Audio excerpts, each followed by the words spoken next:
Okay, ready? Yeah. Wait, I'm sorry. Hold on. I've got chicken in my mouth. Meat in your mouth, per usual. Except it's been months. Anyways, 3, 2.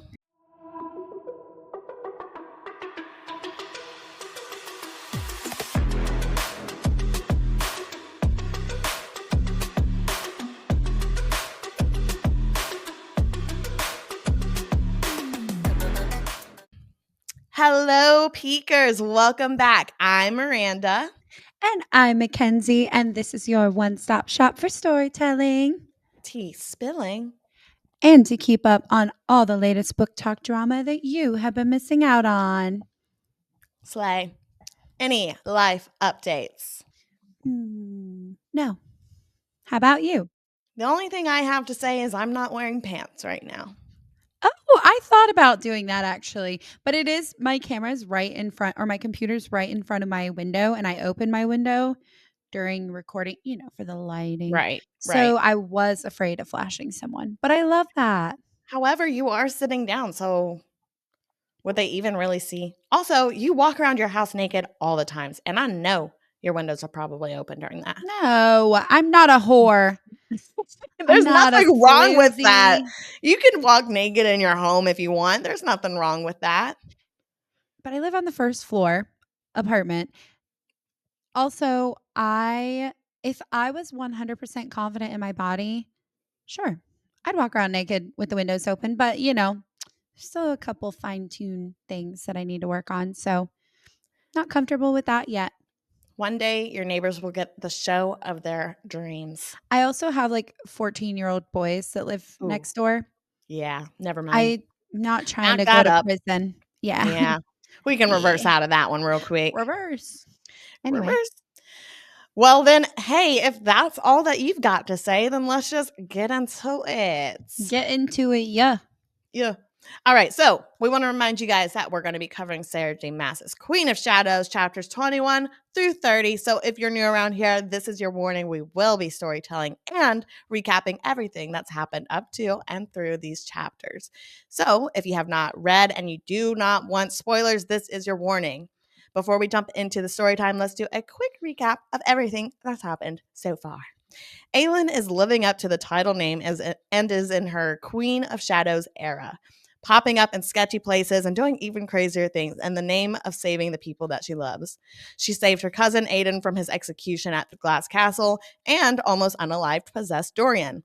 She was only stopped because Arabin had tipped Chaol and Nesrin that she might be doing what needed to be done to the prince.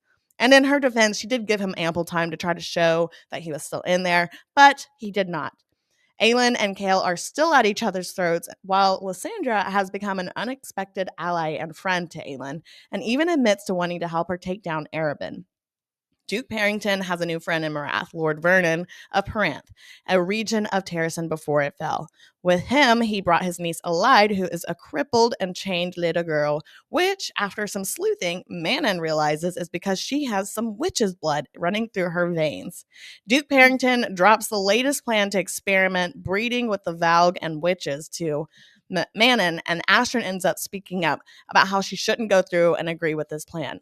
So Manon demotes Astrid from her second position, and she is now in the third position. And lastly, Manon has some new revelations in the King's clans. It turns out he's forming an alliance with these Valg demons, not just to conquer this continent, but to conquer the world. Dun, dun, dun. Dun, dun, dun. Anything else? It's very scary. Very scary. Things are getting intense, and dare I say, things are happening. Things are really starting to happen.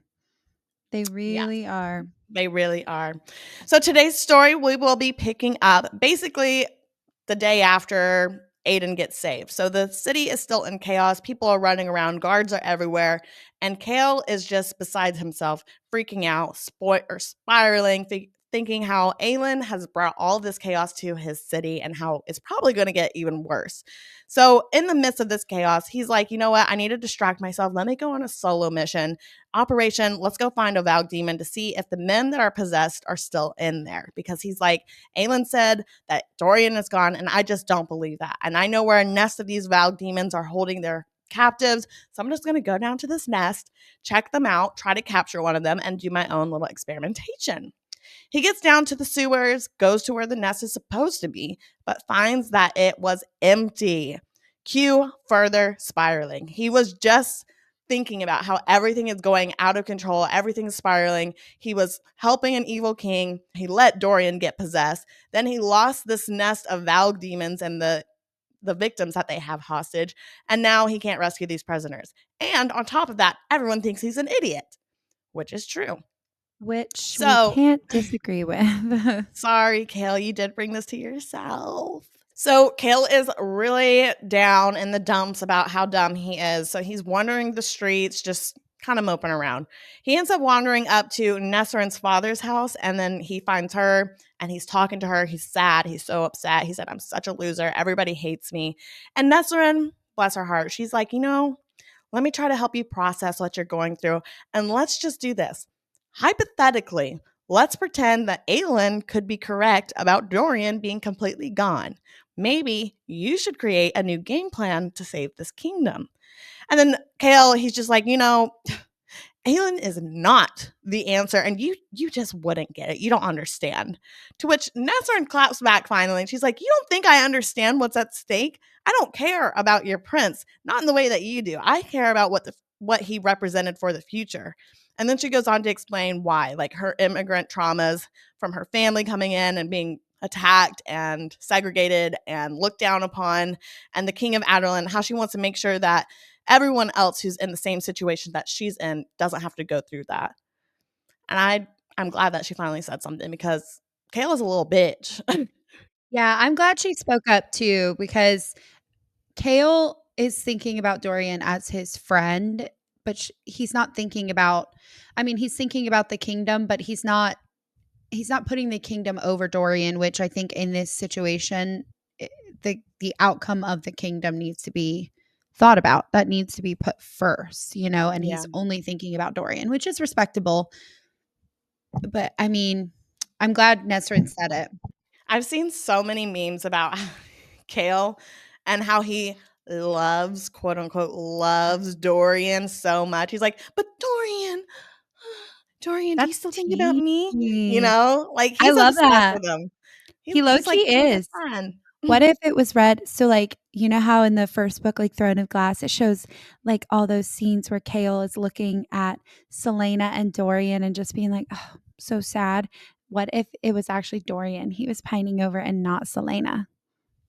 Tea. T. Also, side note, I don't know if we mentioned that Nesrin is like a different ethnicity. It describes her as having like squinted eyes and like jet black hair. She has like Asian type qualities. Oriental type qualities. Yeah. Yeah, yeah. So Brown that's why skin. she was talking about like segregation and things being like looked down upon. It was a lot because of her race. I don't know if we talked about her kind of Not a outward whole lot. appearance. Mm-mm. No, if you guys have questions, you'll have to write in, I guess, or read the book, because right now she's just like a side character, in my opinion. So that's why I have not delved too much into her details. Yeah. All Yes. right. And okay, so we just cover how Kale is a crybaby. Now we're moving on to Aiden and Aelin. So Aiden pulls through from his injuries and getting out of the castle, and him and Aelin finally have their wholesome family reunion. But in his POV, I am still getting these vibes that he might love her beyond just familial. And let's just remember, I have this vibe because in Air of Fire, there was a section that hinted at the possibility of him and Aelin having an arranged marriage to unite forces. So, my question and my theory is there going to be another love triangle? That's so icky. I can't. It is icky. And the thing that I can respect, though, about this is they both see each other mostly as family. And they're like, I mean, I would marry them just like to do what we need to get done, but I would rather not, So I can respect that, but it's still. I will say I feel like in their POVs, like even when they were talking about like a marriage between Adian and Aelin, like when they were younger and stuff like that, they were both like appalled by the idea. And like now in their POVs, it's still Like it describes them as having like deep love and respect for each other, but never anything Serious. romantic. So if there was, something that were to happen in the future, who knows? But I don't think that it would be their choice. Yeah. But Aiden definitely loves Aelin a lot. Like, that's why I'm still getting those vibes because I'm like, in his POV, he's like, gosh, she's so beautiful. She's so strong. I've missed her so much. I just want to make sure she's safe. I'm going to take care of her and do whatever she needs me to do. Love that. I think he treats her like Chaol respects Dorian. Yeah. You Yeah, know I what think I that's mean? fair. Like I think he sees her as like this queen that he has to protect and would give his life for, just like Chaol feels that way. That was the connection that I made when I was reading it. I think that's fair. I think that's actually pretty accurate. I like that But he view. is obsessed with her. Love that. Okay, so we know that Aelin destroyed Arabin's vaults in respect for Sam, but now Arabin is needing to find a new place to make his money and do some investments. But to gain ownership of this new location he's found, he's got to prove that he could supply good fighters for this crowd because it's another underground facility. It's called the Pits. Right. It's called the Pits. Right. And it's essentially the same thing as the vaults, except it's like underground fight club. And it's all about the Valg demons kind of watching everybody get beat up. And they just love the violence and the fear. And it's just gross and scary. So he's like, this is the perfect place for me to invest. So he invites Aelin. He's like, I need you here. We need to have a main event. You're that person. You're the main event. Please come up and then uphold your end of the bargain, aka capture a Valg guard so he can take it home and experiment on him. She arrives. She's in her little assassin disguise. She's got her face covered, and then she's got something like kind of altering her voice as well. So it's completely disguised. Nobody knows who she is. And she fights under the name of Ansel Briarcliff, which I thought was interesting. I know that there is something related to that area, I guess, to where Ansel came from. And that's why she was like, okay, I'll just fight under her name. But I just feel like this is a little flag. Like we're about to see Ansel again for some reason. Yeah, it could be. But she also, I think that's where Ansel was like from initially. I can't remember anything special about it. But It just perhaps. seems like such a little random, like, oh, we remember this girl. Like, you remember we talked Remember. about her. So I'm curious to see if she's going to come back up in this series at some point. I feel like she is, especially since Manon is also trying to go back to the Western Waste. So I feel like Ansel's going to make a comeback. And I'm like, is she going to be a good or is she going to be evil? Whose side is she going to be on? Because Manon's going to come after her and she's going to try to fight Manon. And then Aelin and her got off ended on the wrong foot. So if she ever runs into Aelin again, are they going to be friends? Or I don't know. There are so many questions. So many possibilities. Okay, so the fight's about to begin, and they tell Aelin that there are no rules, essentially. The only rule is no weapons allowed, everything else is fair game, and they allow her to pick her opponent. She picks the biggest and the scariest Valguard of them all, and as she begins fighting, Chaol is just kind of stunned at this another sight of a queen here in the slums fighting in a fight pit, and she's not even like really fighting, like she's not having to defend herself. It's very obvious that she's toying with this opponent and just trying to show off and embarrass them. I love Eventually that. though, I know she's just like and it's like nobody even knows, and Kayla is just like, this is literally insane. A queen is down here doing this. Like she's just playing. Just for funsies. So she's playing around, and eventually this guard bites her. And she's like, I'm so sorry. He bites her, and he tastes that he can tell from her blood that she is demi-fae. And he starts running his mouth, and he's threatening to take her to Duke Parrington to see what they've been doing to people like her, like the prisoners who had just vanished that Kale was looking for. And before he's able to finish that threat, Aelin runs, sprints at him, tackles him to the ground, and snaps his neck. And that's not all. Even after they deemed her the winner, she stomps out a hidden dagger in her boot, and then she cuts off this guy's head and smashes it into the ground with her boot. Like she's curb stomping this decapitated head. And I'm just like, okay, that was quite a 0 to 100 moment, but go off, queen. Love that. People in the audience were like, "Oh, We're like, oh, well, this was just a fight." yeah. Everybody's like, this, well, actually, I don't know. Maybe the This crowd was crazy like, bitch. "Ooh." They probably were, but there was somebody there that was like, "Holy shit. You What know who it kind of was? overreaction?" It was probably Chaol. Yeah, little bitch. God, He's probably hate like, him. okay, It's now a queen oh, is no, cutting off remember someone's head and she's curb stomping their head into the but ground. don't you want a queen to be like that? Boots on the ground, hands dirty, do what you gotta do. Yeah, seriously. I would be very scared to get on her bad side and it would keep me in order, It's you like a know? manager that doesn't has never worked in the position that they're, like, Ugh. managing over. Those are the worst managers. They don't know what the Mhm. fuck they're doing. But a Mhm. manager that has had their boots on the ground, had their hands dirty, been in with the scum of the earth, Mhm. they're good No, ones. yeah. Not really scum, but you know what I mean. Us, we're scum of the earth. Us, yeah, it's us.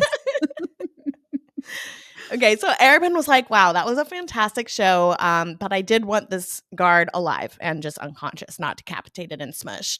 And she's like, "Oh, so sorry." So he's like, "Listen, quit playing games with me. I already helped you get your cousin out of prison. So if you want to know where Sam's burial site is, then you will listen to me and you will get that guard that I want." So that kind of hit home for her, and she's like, "Fuck, whatever. Okay, I guess I'll try to find a guard for him." Okay, so that's the end of this scene. We're going to move on to Morath again. Since Astrid is no longer by Manon's side as her second, she makes use of her time by going to interrogate little Alide for more information about herself.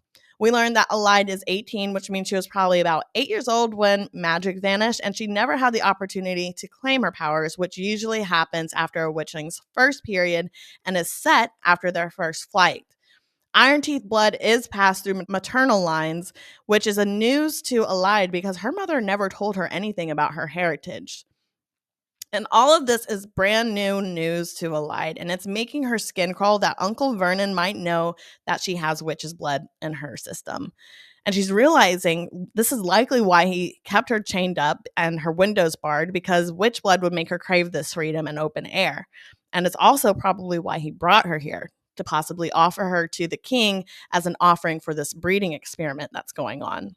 Alide leaves this conversation with Astra and she quickly hobbles up to Manon's room. She steals some coins and she's like, I gotta get out of here. Astrid catches her immediately. She's like, I see you. What are you doing? What's good? And then Manon catches both of them. She's like, what are you guys up to? And Astrid spills everything that she's learned. And Manon is like, listen, I really don't care what Vernon is up to. She is basically his human pet, and no concern for us. So quit acting like a simpering mortal. Poor Astrid. I feel so bad for her right now. I feel like she is, like, changing a little bit as far as, like, her like, the emotion she's expressing and, like, the desires, but, like, also she's really getting beat down for all of her emotions. It's really sad.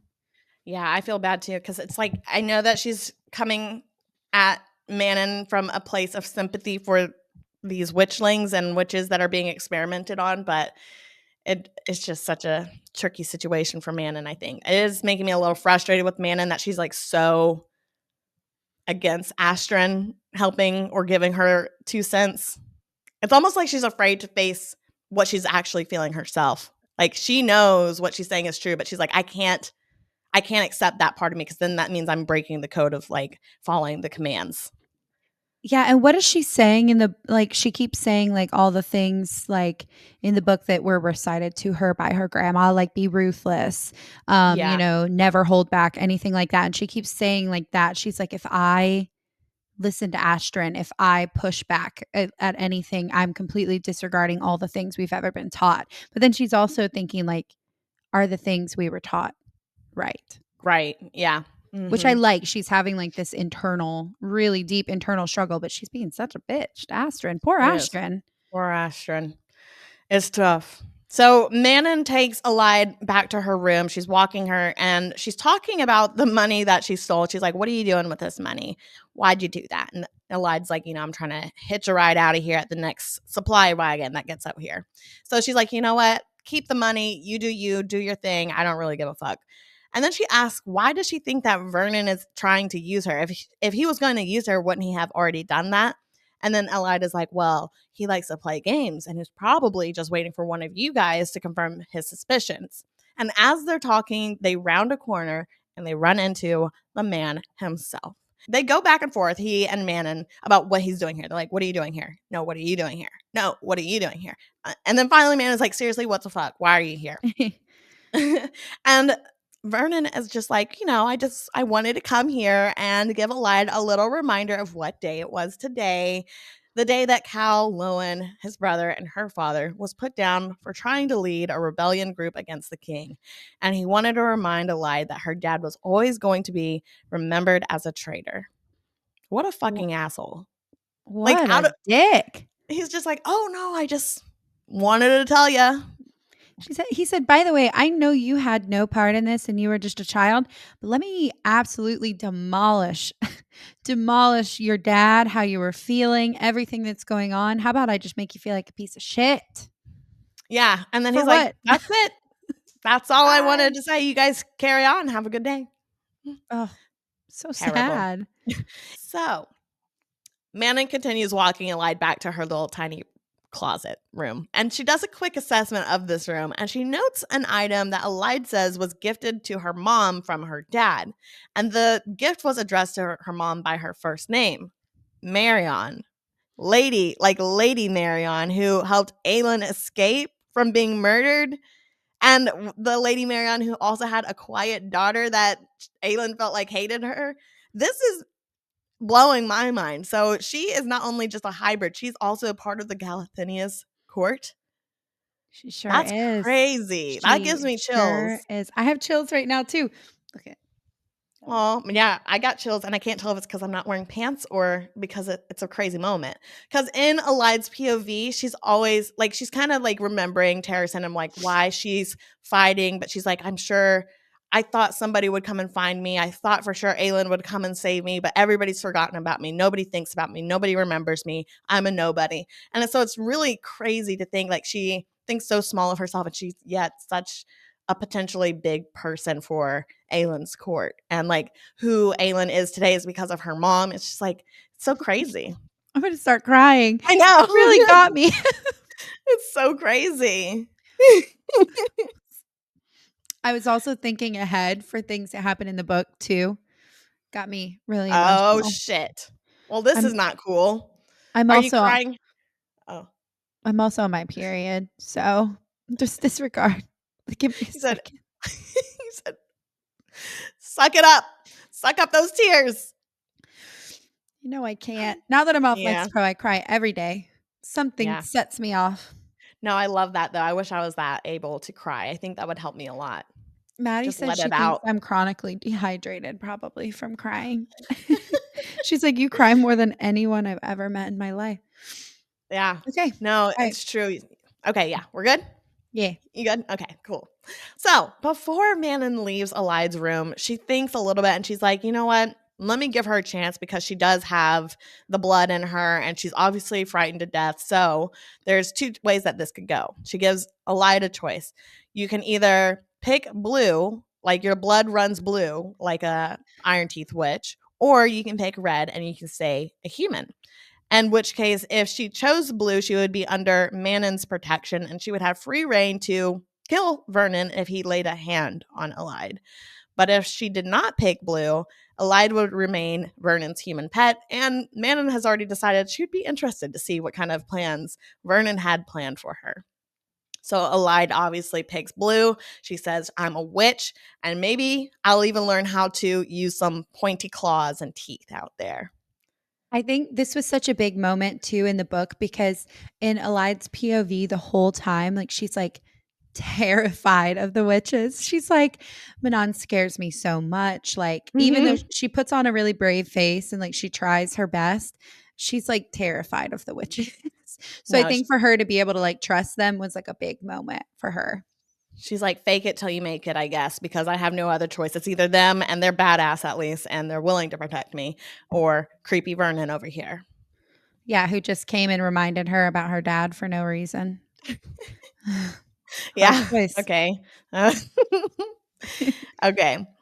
So back over in Rifthold, since Aiden has had nothing other than to like mope around the apartment and just chit chat with whoever came in, he has been bored to death. So all he's been doing is using his face senses to pick up on certain things. Like he can smell Rowan all over Aelin. And he remembers hearing these crazy stories from his dad about Rowan. Like Rowan turns out is hella old and hella notorious. He is a legendary Fey warrior and probably the most powerful full-blooded Fey warrior there is known.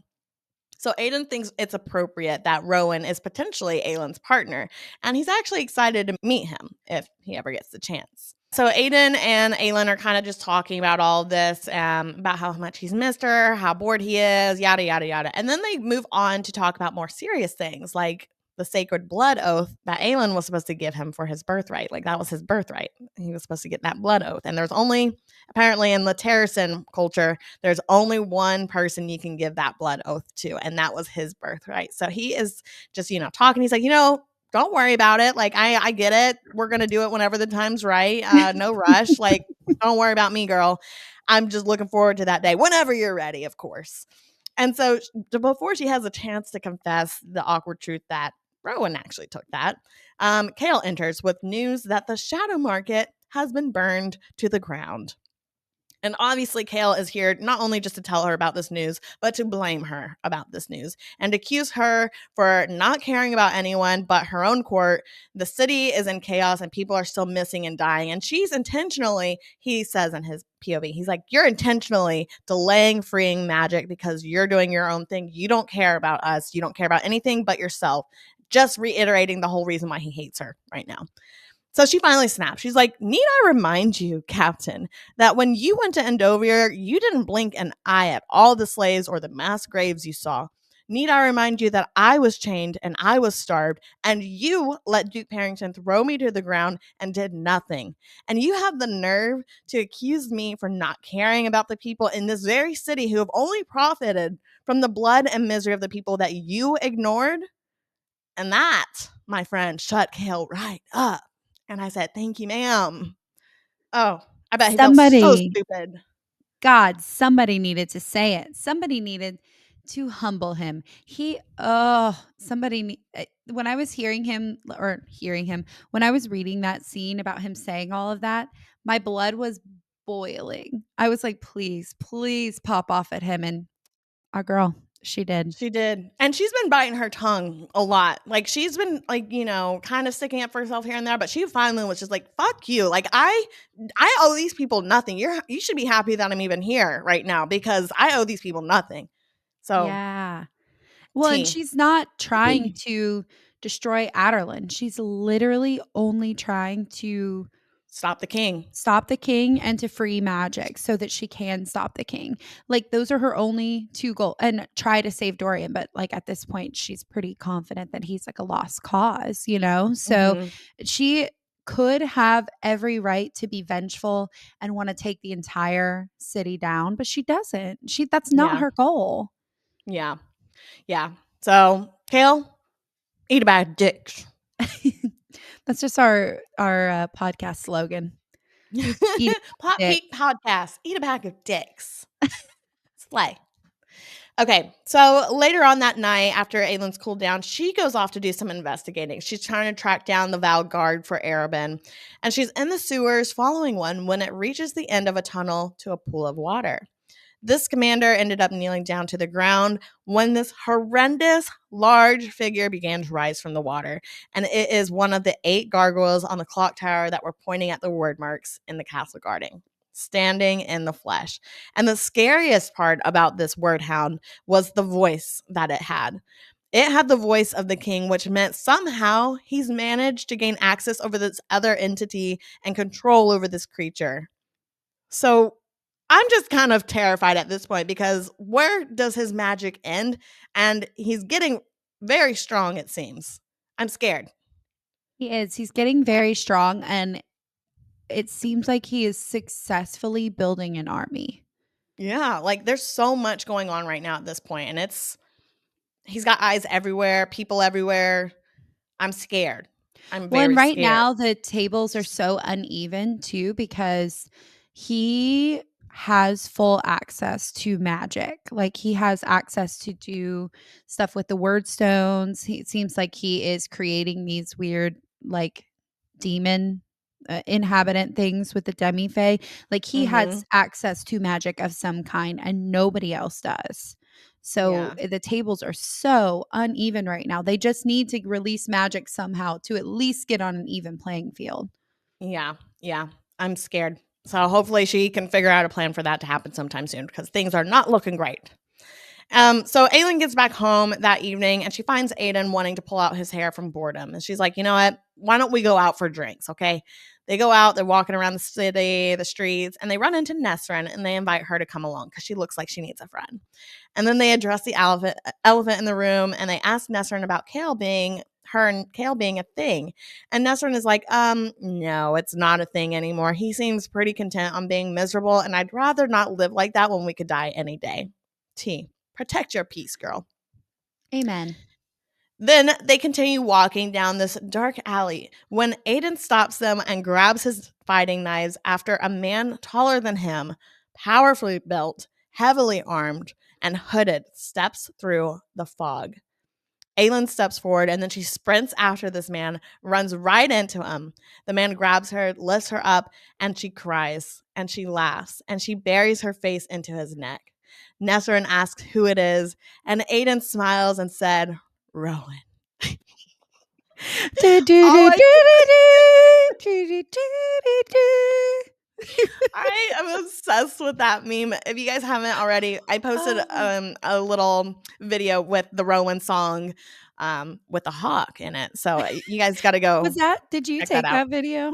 Yeah, that was real. It was real. It was Rowan. He was watching I me. wasn't sure if you shared it from someone else. You said, "But Rowan is watching over me." Yeah, no, it was so random. And I was like, baby, what are you doing Rowan, here? Rowan. And I was scared he was going to peg my eyeballs out, but he didn't. But yeah, Rowan's here. Yay! Woo! You actually told that really well. I didn't know where you were going with that for a second. I forgot. I was like, a man in a fog. I was like, oh no, what's happening? Took me a second, but you told that very well. Thank you, baby. I'm trying to get into my storytelling era again. You know what I'm saying? That was very good. Very, very good. Thank you so much. And also, we didn't say it, but Aelin has been missing her Karanam partner. So she is very happy to see him. She's been thinking about him, missing him, hoping he's okay. And I'm just, now he's here. Baby boy's here. Baby boy. Yeah, but the happy moments end pretty quickly thanks to Rowan. So they go back to their apartment. He gets cleaned up and she tells him that she missed him. And even though we read in his POV that he's obviously missed her too, he tells her, haven't I told you about people you care about will be used as weapons against you? That's pretty foolish of you to miss me. Way to kill the mood. That's all I've got to say. And he has also another thing he wants to kill, the vibes of the family gathering. He's got these great sniffing skills, it seems. So he's like smelling around and he can pick up some notes on Aiden. So not only is Aiden related to Aelin, but he is also the son of one of Rowan's close compadres, Gavriel. And normally, this Eee. wouldn't be too terrible to be the son of a famous warrior, but this one is sworn to Maeve. So if Maeve finds out that Aiden is alive, she's going to try to claim him as her own. And that's terrifying. That is so scary. Yeah, imagine finding out who your real dad is and then being like, dang, he's like a famous warrior. And also now I'm risk of being taken away from this queen that I'm supposed to protect and serve a queen who's evil. Yeah, well, Mm. and literally Maeve is such a terror. It's Yeah. like the worst case scenario. Yeah, so that kind of killed the vibe. Because now like Aylin's like, don't worry, don't freak out. Like, you're fine here. You're still mine. Like, you're in my court. Nothing's gonna change. And then let's also remember how territorial Fae males are. So when it comes to Aelin, Aiden and Rowan are having, as she says, a pissing contest to see who's more alpha. And Aiden, it says some slick remark questioning Rowan's protectiveness, and Aelin is trying to de-escalate the situation. But since he's kind of on a roll of killing the vibe, Rowan is like, I'm blood sworn to you. So that means I don't particularly care of being questioned by others, even if it is your cousin. And Aiden is like, I'm so sorry. I'm so sorry. What was that? And Aelin is like, oh, yeah, I gave Rowan the blood oath, but that was because I thought that you were loyally serving the king of Adarlan. And Aiden blows up, loses his shit, and they go back and forth when Aelin is finally like, get the fuck out of my sight until you've calmed down. That was hella awkward, though. Lots of things. Yeah. I mean, but that's fair. He's been gone until just now. You know what I mean? Like, sorry. I'm Yeah. sorry. And also, yeah, last thing she knew, she thought that he was serving the king and doing his own thing up in the north, you know? Yeah. So that's awkward. Rowan, he's a sassy motherfucker. He doesn't give a he fuck. he does not give a fuck about anybody's feelings. He's just like, I'm gonna say what I'm gonna say. He's like, sorry. So Rowan and Aelin continue their talking, and he explains why he's actually here. Another one of May's blood-sworn Fey warriors was sent here to track down Aelin and get the third word key. His name is Lorcan or Lorcan? Lorcan. Lorcan. And from the sounds of it, he's scarier than Rowan. Aelin is like, yeah, another person after me. Do you want to sleep in my bedroom tonight? And then Rowan is like, so stupid. He's like, I don't know, Aelin. This might give people the wrong message if I sleep in your room. And with the door closed, I can't. And she's like, Mm. And so he's trying so hard to deny his feelings for her, deny that he's missed her. And it's made even harder when she purposely comes back out of her closet in a very short, very pink lingerie set to go to bed beside him. And he's like, what's that? Because I guess lingerie is not existing in Wendolyn where he's from. And she's like, it's either this or I sleep naked because you get so hot at night. And that's where we end the story. Oh my God. I love it. And in his POV, he's like, what the fuck is that? Like, he's like, why is she wearing something like this? Like, he is flustered. He's flustered. He's like, I feel things right now and I should not. I don't want to. I don't want to feel like this. Why is she doing this to me? Why? I love it. I love the buildup. It's you like we're heading toward that, but you just never know. Just never know. Yeah. So that is the end of this week's plot. Next week, come back as we take a peek at Sarah J. Maas's Queen of Shadows, chapters 30 through 39. And be sure to follow us on TikTok and Instagram at plot.peak for all. Wait, no, you got it wrong. No. Be sure to follow us on Instagram and TikTok. Instagram is Plot Peak Podcast and TikTok is plot.peak for memes. And that's it.